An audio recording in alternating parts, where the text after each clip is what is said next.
Merci Seigneur. Nous allons prier ensemble pour commencer une série d'enseignements sur les dévotions de la vie spirituelle. Les dévotions de la vie spirituelle. Au cours de ces enseignements, nous verrons les besoins d'une vie de prière, les actions de grâce et la louange. Donc nous parlerons d'offrande, l'offrande de votre personne. Nous parlerons de la confession et la purification, qui est l'offrande du cœur. Nous parlons de l'ordre et l'obéissance, qui est l'offrande de la journée. Nous parlerons de la famille et l'Église, qui est l'offrande de ceux qui vous aiment. Nous parlerons de l'intercession pour atteindre le monde pour Jésus. Et nous parlerons de pays et nations, offrandes du monde entier. Voici ce que nous allons voir pendant nos séries d'enseignements. Donc, j'ai intitulé « Les dévotions de la vie spirituelle ». Que le Seigneur vous bénisse. Je suis le prophète Abraham Nyaoré, leader des églises Mission prophétique, la maison de gloire pour les nations, 6 en Côte d'Ivoire. Que Dieu vous garde et merci de nous suivre sur YouTube régulièrement. Notre page YouTube est Prophète Abraham Nyaoré. Vous pouvez faire la recherche et vous abonner. Nous avons aussi notre page Facebook qui est Mission prophétique, la maison de gloire pour les nations. Que Dieu vous bénisse. Nous allons prier et démarrer notre enseignement. Notre Père et notre Dieu, nous te rendons toute la gloire ce matin parce que tu nous parleras de ta part. Tu vas nous instruire selon ta parole.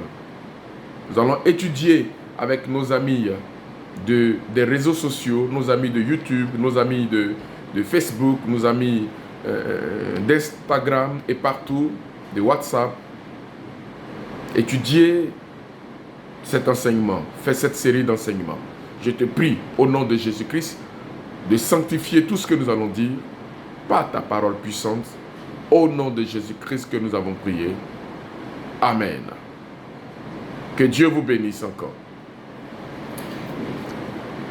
Alors, au chapitre 1, nous allons voir ensemble le besoin d'une vie de prière.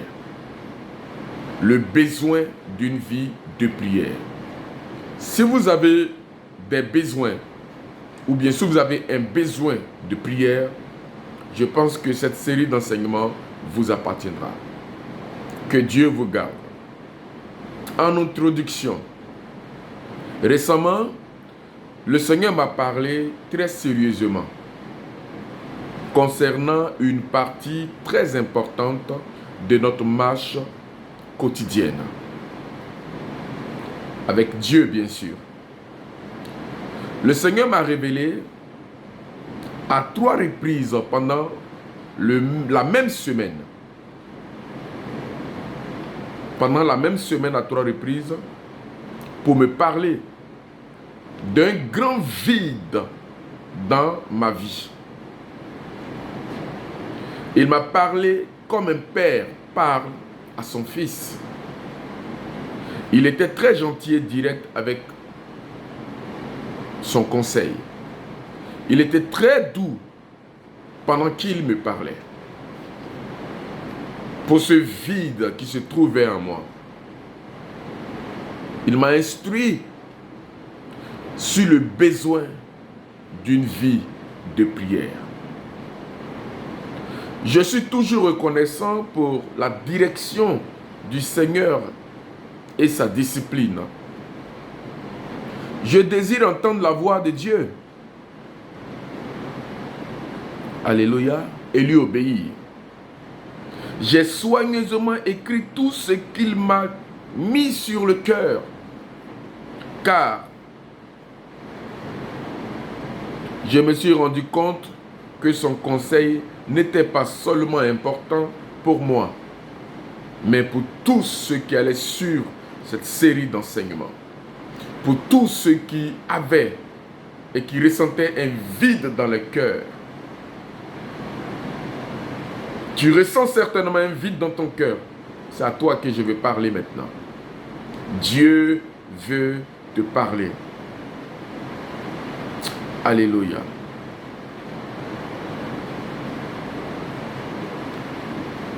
Les leaders spirituels ont une grande responsabilité devant Dieu pour leurs membres. Parce que les membres placent leur confiance en eux pour les guider. Parce que les membres placent leur confiance en eux pour les guider. Nos vies aussi fort que nos paroles.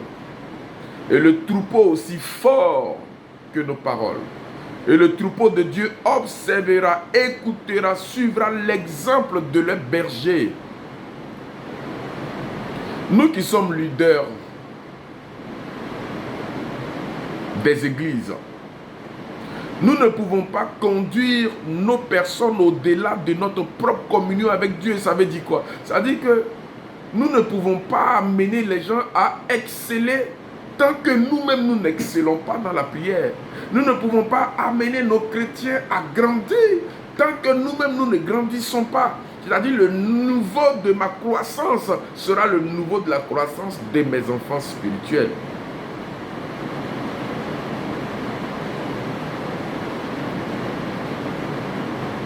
Et ce que vous devez savoir, c'est que quand nous tombons, d'autres tombent aussi avec nous. D'autres personnes s'arrêtent ou même abandonnent leur marche avec Dieu. Ceci est vrai. Même quand nos manquements sont accidentellement inconnus. Ceci était certainement vrai dans ma propre vie. Et je n'aurais jamais délibérément fait une chose qui affaiblirait la vie spirituelle d'un croyant. Je désire donc partager avec vous les leçons que le Seigneur m'a enseignées pendant ces moments spéciaux de ma vie. Alléluia. En grand A, ce que j'ai reçu comme enseignement. La prière et l'église primitive. Je vais parler de la prière qu'entretenait l'église primitive. J'aimerais commencer en regardant les premiers chapitres du livre des Actes des Apôtres. Nous y trouverons, ou nous y trouvons, une description de l'église de Jésus-Christ à l'heure de sa formation. Voici comment tout a commencé. Petit 1. La prière a engendré l'église primitive. La prière a engendré l'église primitive. Après sa résurrection, Jésus-Christ a donné des instructions à ses disciples. Ils devaient attendre. Donc en d'autres termes, ils devaient prier. Attendre dans un lieu et prier régulièrement et constamment. À Jérusalem, jusqu'à ce qu'ils réussissent, jusqu'à ce qu'ils reçoivent la puissance d'en haut. Donc le Saint-Esprit. La puissance qu'avait promis le Père. Nous trouverons cela dans le livre de Luc, le chapitre 24, le verset 29. Luc, chapitre 24, verset 29. Luc est aussi l'auteur du livre des Actes des Apôtres.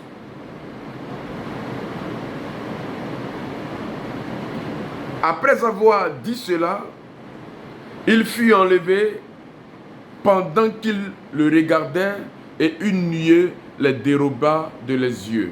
Actes chapitre 1, verset 19. Les disciples étaient sur le mont des Oliviers. Voilà, le mont des Oliviers, quand toutes ces choses-là sont arrivées. Ils sont ensuite revenus à une distance d'1 kilomètre jusqu'à Jérusalem. Amen. Et ils se sont assemblés dans une chambre au 2e étage. Dans une chambre au 2e étage. Ici, Il eut une réunion de prière d'une durée de 10 jours. Pendant 10 jours, ils sont restés dans cette chambre. Pendant 10 jours, ils ont prié, prié, prié, prié, jusqu'à ce que descende la puissance promise par le Seigneur. Il y avait environ 120 personnes. Le jour de la fête de la Pentecôte arrive. C'est-à-dire, le jour de la fête de la Pentecôte arriva 10 jours plus tard. Ils priaient encore ensemble quand tout à coup, il y eut un bruit venant du ciel, comme un vent. Ce bruit remplit la maison où ils étaient assis. Ils furent tous remplis du Saint-Esprit. Après, un puissant sermon de la part de Pierre. La Bible dit quelques 3000 personnes furent converties. Ces individus se sont, vous comprenez, ces individus se sont joyeusement joints aux croyants, aux 120 qui étaient là. Et donc chaque jour, ils recevaient les enseignements. Bien sûr des apôtres. Et ils rencontraient dans leurs maisons respectives, ils se rencontraient dans leurs maisons respectives pour communier fraternellement et pour prier. Nous trouvons cela dans Actes chapitre 1, verset 1, et aussi Actes chapitre 2, verset 42. La conception de l'Église eut lieu au sein de la prière.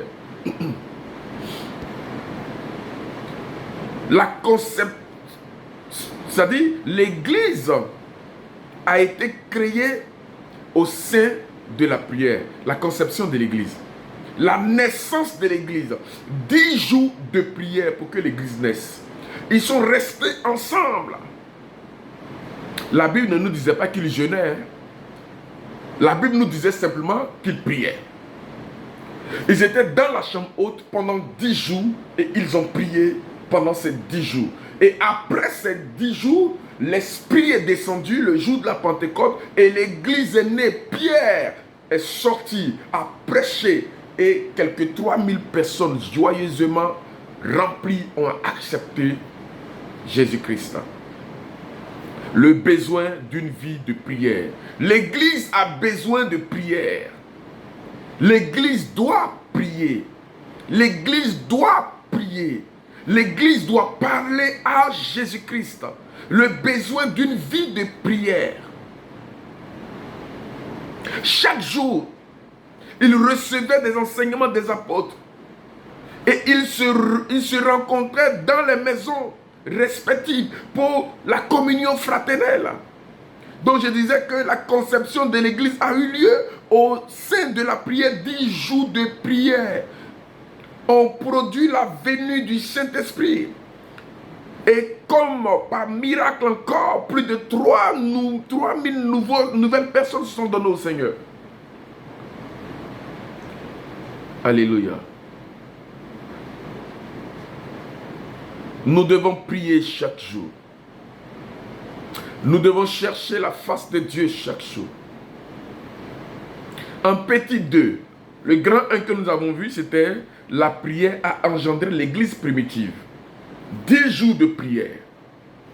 En petit 2, nous verrons la prière, mais une force puissante. Nous parlons de la prière en tant que force puissante. La vie de prière quotidienne de l'église primitive ne cessa, c'est-à-dire ne causa pas seulement la Pentecôte, mais elle devient une force motrice lors des jours, alléluia, extraordinaires.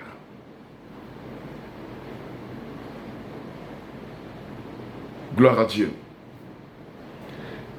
Je reprends. La vie de prière de l'église primitive ne causa pas seulement la venue de l'Esprit, c'est-à-dire la Pentecôte, mais elle a causé aussi une une motrice lors des jours extraordinaires qui surviennent. Pierre et Jean montaient ensemble au temple à l'heure de la prière. C'était la 9e heure, acte 3, verset 1. Vous savez ce qui s'est passé ce jour-là? On connaît l'histoire. C'est quand l'homme à la porte, appelé la Belle, était guéri. Grâce à ce miracle, le nombre de croyants augmenta à 5000. Nous voulons voir les choses miraculeuses arriver, mais nous ne voulons pas prier.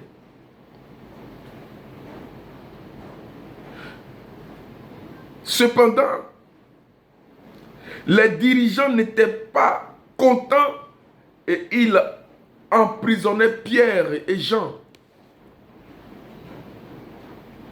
Le jour suivant, il les relâcha avec l'avertissement de ne plus prêcher au sujet de Jésus. Ils les ont relâchés. Ils ont dit, ne prêchez plus jamais au sujet de Jésus. Quelle était la réaction de Pierre et des gens à cette menace? Après avoir été relâchés, ils allaient vers les leurs et racontaient tout ce que les principaux sacrificateurs et les anciens leur avaient dit. Lorsqu'ils l'eurent entendu, ils élevaient à Dieu la voix tous ensemble et dit, Seigneur, toi qui as fait le ciel et la terre, la mer et tout ce qui s'y trouve. Quand ils eurent prié, le lieu où ils étaient assemblés trembla. Ils furent tous remplis du Saint-Esprit et ils annonçaient la parole de Dieu avec assurance. Actes chapitre 4, verset 23, verset 24 et vers le verset 31 aussi. Nous lisons aussi dans les Actes chapitre 5, verset 12. Beaucoup de miracles se faisaient au milieu du peuple par les mains des apôtres. Ils se tenaient tous ensemble au portique de Salomon. C'était pour prier ensemble. Il y a une autre histoire intéressante rencontrée dans le livre des Actes chapitre 6, verset 1 à 4. Oui, il y a une autre histoire qui se rencontre, une histoire magnifique, très intéressante, qui se rencontrait dans le livre des Actes chapitre 6, verset 4. Les leaders conformément, ou bien les leaders du moins, c'est-à-dire étaient confrontés à un problème de communication fraternelle. Et ils avaient besoin d'une solution. La réponse était sage et pratique. Elle accordait aux apôtres le temps nécessaire pour continuer dans la prière et le ministère de la parole. Dans le livre des Actes, le chapitre 7, le verset 55 à 60. Nous avons l'histoire d'Étienne, qui a été le premier chrétien à mourir pour sa foi. Quand les pierres de ses assassins l'ont fait tomber sur les genoux, il s'est mis à prier. Le ciel a entendu cette prière et on pouvait voir le Seigneur Jésus à la droite de Dieu, prêt à recevoir l'âme d'Étienne. Nous sommes en train de voir le petit 2, la prière, une force puissante. Le thème de la prière continue dans Actes chapitre 8, verset 14 à 15. Les apôtres, je lis, étaient à Jérusalem, ayant appris que la Samarie avait reçu la parole de Dieu, y envoyaient Pierre et Jean. Ceux-ci, arrivés chez les Samaritains, priaient pour eux, afin qu'ils reçussent le Saint-Esprit. Amen. Afin qu'ils reçussent le Saint-Esprit. Dans Actes chapitre 9, verset 10 à 11, nous lisons, « Or, il y avait à Damas un disciple nommé Ananias. Le Seigneur lui dit dans une vision, « Ananias. » Il répondit, « Me voici, Seigneur. » Et le Seigneur lui dit, lève-toi, va dans la rue qu'on appelle la droite et cherche dans la maison de Judas un nommé Soldétas, car il prie. Vous voyez, on nous relève le mot prier pour dire que la prière a une puissance glorieuse. Il prie. Tant que vous ne priez pas, Dieu ne pourra pas amener ou exaucer votre sujet. Il faut se réveiller dans la prière. Il faut se réveiller dans la prière. Le besoin d'une vie de prière. Paul priait. Dieu se révèle à Ananias. Vous vous rappelez que Saul venait juste de rencontrer Jésus-Christ sur le chemin de Damas. Il avait été jeté au sol et aveuglé par la gloire de Dieu. Cependant, ses yeux ne voyaient plus parce que la lumière avait frappé ses yeux et avait été aveuglé. Il avait été complètement changé en un homme nouveau. Probablement qu'Ananias était en prière quand il avait reçu la vision. Au même moment, Paul était aussi en prière. Les deux étaient en prière. Ces prières ont eu un effet qui touche le monde jusqu'à notre propre époque. Les gens de la Pentecôte étaient un peuple de prière. Quand ils priaient, le Saint-Esprit agissait avec puissance. On nous trouvait le pardon de leurs péchés, la guérison, les miracles et la direction divine. Ils priaient tout le temps dans le lieu où ils étaient. Dieu était présent pour faire sa volonté.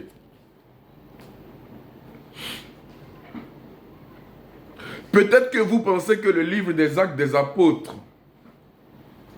est un rapport des réunions de prière très spéciales. Peut-être qu'on pense que c'est pendant une prière très spéciale qu'on écrivait. Non, ils étaient constamment en prière. La Bible dit qu'ils ont fait 10 jours en train de prier. Ils étaient constamment en prière. Tout a commencé le jour de la Pentecôte. L'Esprit de Dieu ne s'est plus jamais arrêté de se manifester dans la vie de ces personnes. Pour les croyants dans l'église primitive, la prière était une pratique quotidienne. C'était une habitude aussi normale. C'était une habitude aussi normale et importante que la respiration. En fait, c'était le souffle de leur nouvelle vie dans l'esprit. Ils avaient une vie de l'esprit. Les chrétiens doivent avoir une vie de l'esprit. Si nous avons une vie de l'esprit, chers frères, nous verrons la manifestation de la puissance de Dieu quotidiennement agir. La prière est importante. La prière est capitale. Après le grand A que nous avons vu qui était la prière et l'église primitive, en dessous du grand A, nous avons vu le petit 1 qui est la prière a engendré l'église primitive. C'est bon, c'est magnifique. C'est la prière qui a engendré l'église primitive. Nous avons vu un petit 2, que la prière était une forte puissance. Maintenant, nous voyons un grand B. En grand B, nous allons parler de la prière personnelle, une habitude quotidienne. La prière personnelle, une habitude quotidienne. Le besoin de prier peut être un besoin en groupe, mais il faut avoir aussi ce besoin personnel. La prière personnelle, une habitude quotidienne. Dieu voulait me parler de ma vie de prière quotidienne. Dieu voulait me parler de ma vie de prière quotidienne. Il m'a appelé directement pour me dire que j'avais négligé la discipline, la pratique régulière de la prière. J'avais permis à d'autres choses de remplacer mes moments quotidiens et tranquilles passés avec Dieu. Je ne dis pas que je ne priais jamais. Non. Je priais même beaucoup. On m'avait enseigné à prier quand j'étais un jeune homme. Je disais la prière d'un enfant que plusieurs connaissent. Bien maintenant que je me couche pour dormir, je prie le Seigneur pour me garder et garder mon âme. Après ceci, je priais. Bénis papa, bénis maman, etc. Et moi aussi, Seigneur, aide-moi. Je faisais ce genre de prière. Si j'avais fait quelque chose de mal aujourd'hui, je demandais pardon à Dieu pour purifier mon cœur. Et je demandais au Seigneur de m'aider à ne pas faire de cauchemars pendant la nuit au nom de Jésus-Christ. Je disais Amen. Il y avait quelquefois d'autres choses pour lesquelles je priais. Mais c'était le genre de prière que je disais quand j'étais jeune. Je continue à prier de la même manière avant de me coucher aujourd'hui. Vous comprenez? Alléluia. Je ne me considérais pas beaucoup plus intelligent qu'un enfant. Je continue à prier. Seigneur, je me couche pour dormir maintenant. Merci pour ta parole qui me dit que ceux qui ont la paix ceux qui sont en paix avec toi dormiront sans aucune crainte. Bénis ma femme, mes enfants, et je disais Amen.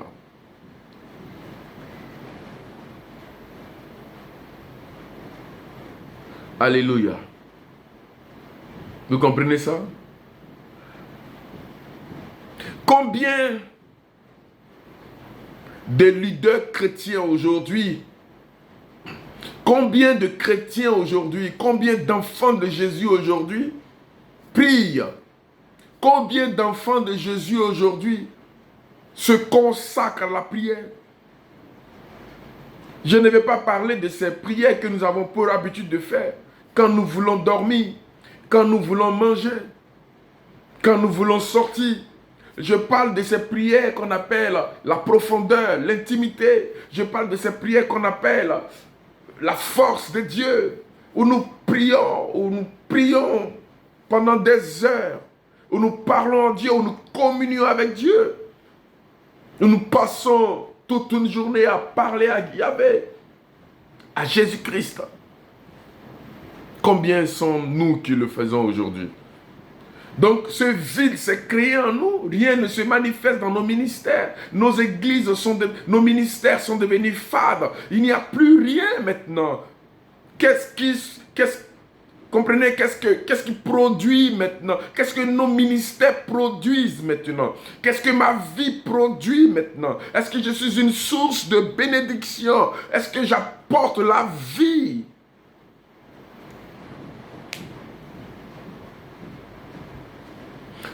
Nous conduisons souvent nos membres c'est vrai, souvent quand nous venons à l'église, nous conduisons les membres de nos églises à la prière. Et nous prions souvent avec eux. Nous les faisons même faire des proclamations, réciter, faire des proclamations, des prières fortes. Mais d'accord, tout ça c'est bon, tout ça c'est vrai. Mais et ta prière personnelle, et la discipline? Est-ce que tu pries? Est-ce que tu es discipliné? Est-ce que tu es un bon leader? Est-ce que ton leadership est correct?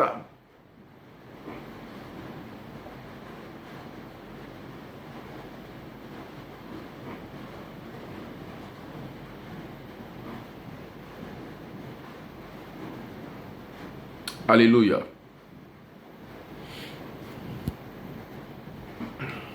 Comme leader de l'église, je conduis souvent les membres de notre communauté dans la prière. Pendant nos réunions, je prie souvent avec les membres dans de petits groupes. Je prie avec des individus qui viennent à moi pour les aider spirituellement. Il y a des moments où Dieu me pousse à prier pendant des saisons pour faire des prières d'intercession pour les personnes à travers le monde. Plusieurs fois par jour, je me tourne à Dieu pour son conseil quand j'en ai besoin. De plus, j'ai enseigné des leçons sur les prières. J'ai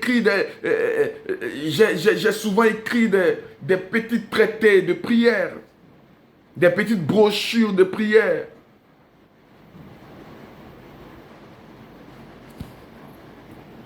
Alors je veux dire par là que je ne suis pas ignorant sur le sujet de la prière. Je ne suis pas ignorant sur le sujet de la prière. Pas du tout.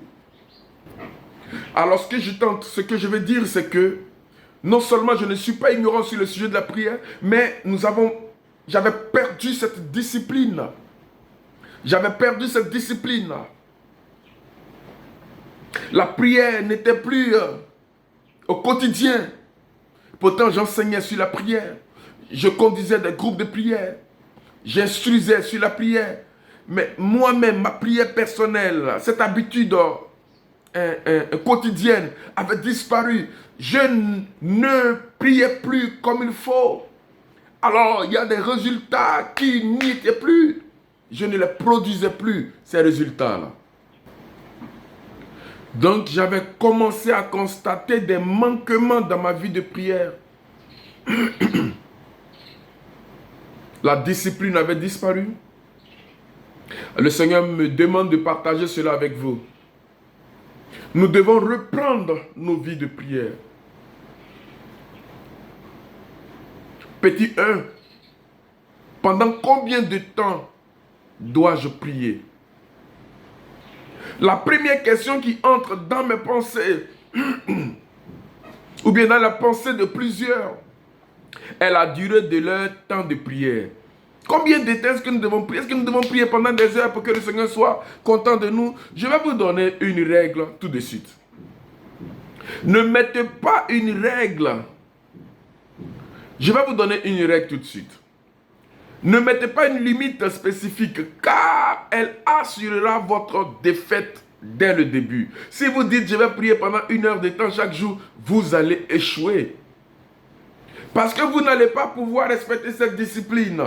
Vous allez échouer. Laissez le Saint-Esprit vous conduire. Laissez Dieu vous diriger dans la prière. Combien de temps je dois prier? C'est Dieu qui vous dirige. Laissez l'Esprit faire, mais priez constamment. Non, ne mettez pas une limite spécifique, car elle assurera votre défaite. La prière deviendra une corvée pour vous. Ça deviendra un lourd fardeau plus qu'une... Au lieu que ça soit un bienfait dans votre vie, ça deviendra un fardeau. Ah, parce que les 2 heures ne sont pas encore arrivées, vous êtes là, vous êtes là. Non, même quand vous avez prié les 5 minutes, vous vous êtes retiré, gloire à Dieu. Vous revenez, vous priez les 30 minutes, gloire à Dieu. Vous revenez. Ne mettez jamais un temps pour la prière, sinon vous allez échouer. Petit A. Réservez un temps spécial pour la prière. Nous devons réserver un temps spécial pour la prière. Si nous allons prendre plus de temps pour prier, il nous faudra prendre moins de temps pour autre chose. Donc, nous devons décider de ce que nous devons remplacer par la prière.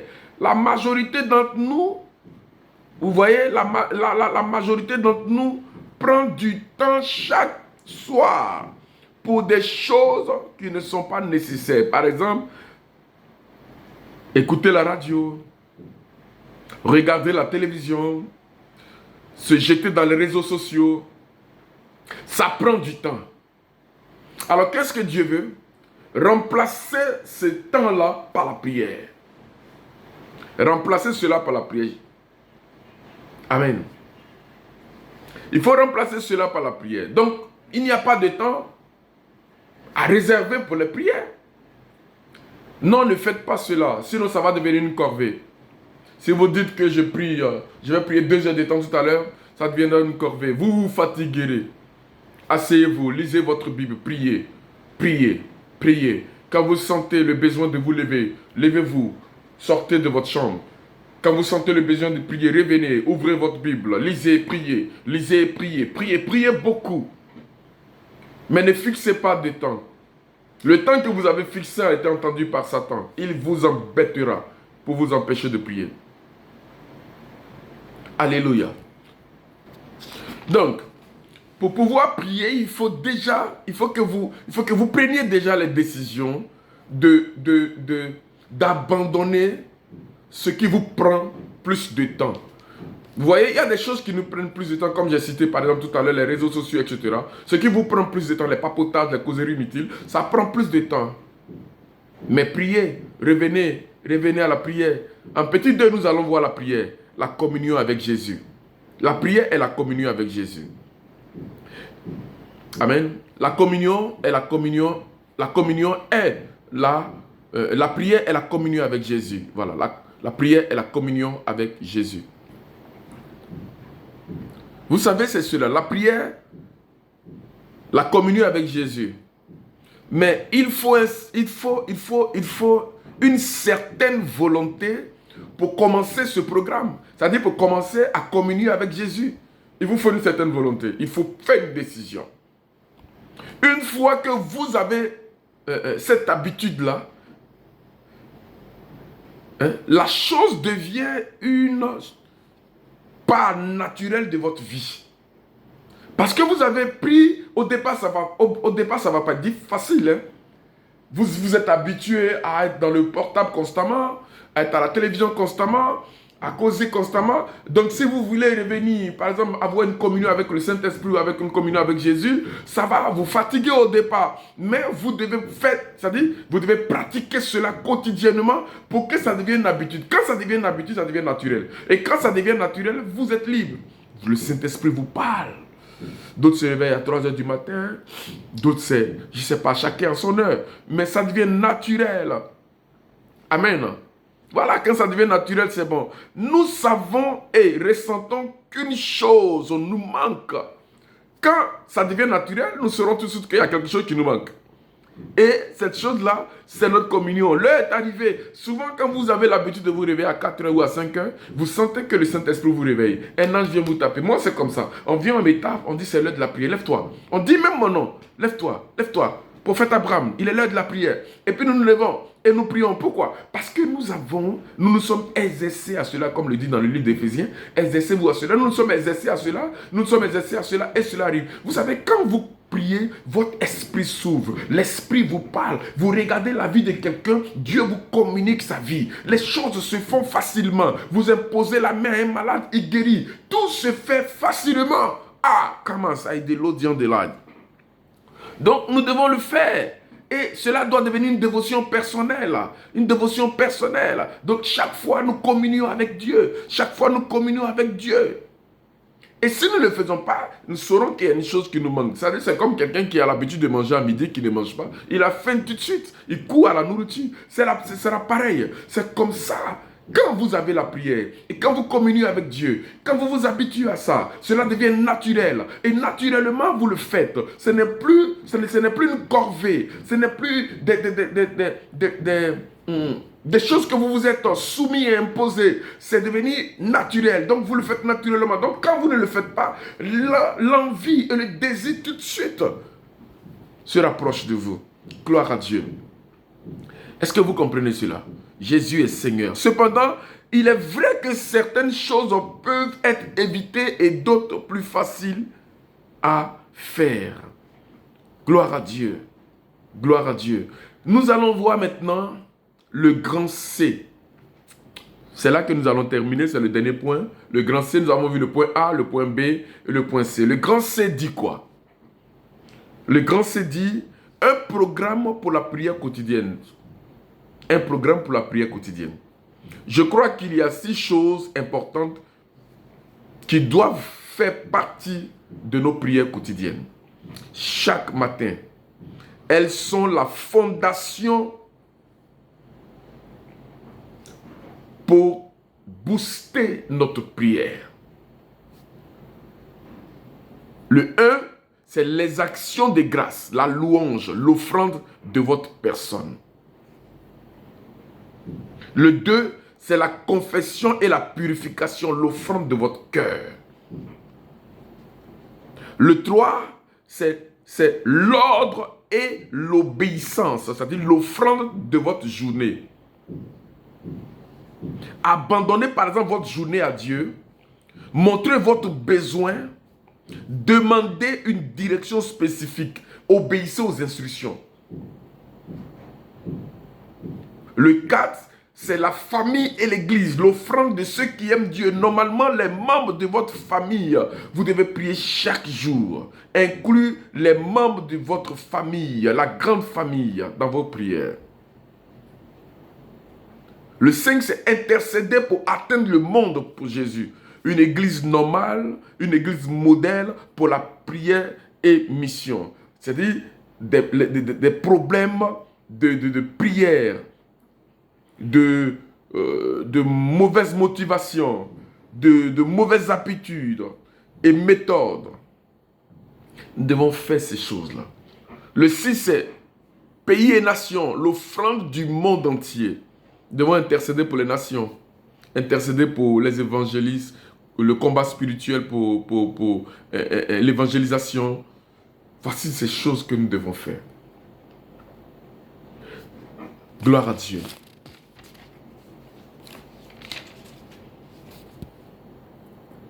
Gloire à Dieu. Vous comprenez ça? C'est magnifique. Le besoin d'une vie de prière. Quand vous regardez dans la Bible, David était un homme de prière. Abraham était un homme de prière. Je veux t'encourager à être un homme, une femme de prière. Nous avons besoin de prière. Plus nous prions, plus nous grandissons. Plus nous prions, plus nous devenons humbles. Plus nous prions, plus nous nous éloignons des choses de ce monde. Plus nous prions, plus nous voyons notre nudité devant Dieu. Nos péchés. Il faut prier pour l'Église. L'Église primitive est née après 10 jours de prière. Après 10 jours de prière d'ensemble, cette église puissante est née. Et elle a persévéré dans la prière. Vous avez besoin de prière. Nous avons besoin de la prière. Que le Seigneur nous bénisse abondamment. Que Dieu vous bénisse. Vous qui allez suivre cette vidéo, que Dieu vous bénisse et que Dieu vous garde. C'est une série d'enseignements que nous avons commencé sur les dévotions et la vie spirituelle. Aujourd'hui, nous avons vu le besoin d'une vie de prière. Nous verrons une autre fois les actions de grâce et la louange, l'offrande de notre personne. Que Dieu vous bénisse. Je crois que vous allez avec nous suivre cette série d'enseignements. J'étais le prophète Abraham Nyanré de la mission prophétique La Maison de Gloire pour les Nations. Que Dieu vous bénisse, que Dieu vous garde. Nos numéros ont été déjà donnés. C'est le plus 225, le 07 07 18 61 94. Soyez richement bénis. Shalom à vous. Partagez massivement cette vidéo au nom de Jésus-Christ. Amen.